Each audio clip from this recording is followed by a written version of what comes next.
What is confidence? Why do some people walk into a room and instantly command respect or admiration, while others shrink back? Why do we even have confidence? And more importantly, how do we grow it? To really understand confidence, we need to zoom out, way out, and look at life itself. We have two types of organisms. First are simple, single-sex reproducers. Their goal, survive, reproduce, which in their case means self-duplication, and repeat. This is how every organism functioned initially. But then, something revolutionary happened. Sexual reproduction. This is how we got sexual organisms, where instead of self-duplication, creatures had to find the opposite sex to reproduce. Suddenly, survival alone wasn't enough. If you wanted to pass on your genes, you had to attract a mate. That meant competition, displays, and traits that went beyond mere survival. Think of a lion's mane, a peacock's tail, or a deer's antlers. These are costly signals, flashy, risky, energy-hungry traits that only the strongest individuals can afford. They don't just survive, they show off survival strength. And here's the key. In humans and other social animals, these displays didn't stop at physical traits. They evolved into psychological traits.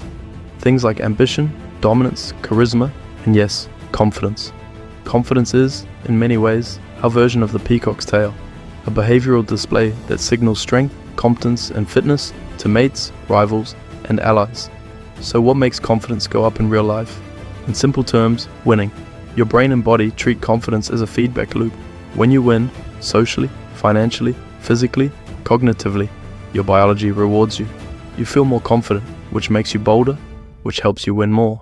When you lose, cortisol spikes, confidence dips, and you hesitate, often leading to more losses. Confidence rises when you feel like you're gaining power in these domains. Social power, earning respect, building friendships and gaining status. Financial power, growing resources and security. Personal power, getting healthier, stronger, and fitter. Cognitive power, mastering skills, solving problems, and learning faster. Physical power, sexual dimorphism and physical looks. Here's the most important insight. Confidence doesn't only come from already being powerful, it comes from the sense of growth. The brain is wired to reward progress. When you feel like you're getting stronger, smarter, or more respected, confidence surges. It shows that you are winning the competition of life. That's why even small wins, like finishing a workout, learning something new, or completing a project can trigger upward spirals of confidence. So, how do you actually grow it? This is the roadmap. Let's start with physical power. Looks are important, but if you look at people with high confidence, beauty is not always their main characteristic. Even then, it is important that you present yourself in a good way. Have a personal style that aligns with your worldview. This can be clothes, hairstyle, mannerisms, and speech. I will dive deeper into looks in the future. Now let's talk about financial power.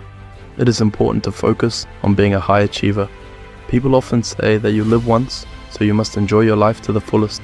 What I like to say, and what I want my audience to believe, is that you live once, so try to achieve as much as you can, which will lead you to living a fulfilling life. This does not necessarily mean academic success. This can be work, freelancing, entrepreneurship, and financial security. These are the things that truly boost your confidence while also reducing stress. Next, I want to talk about social power. This ties in with the last 2 points, physical and financial power.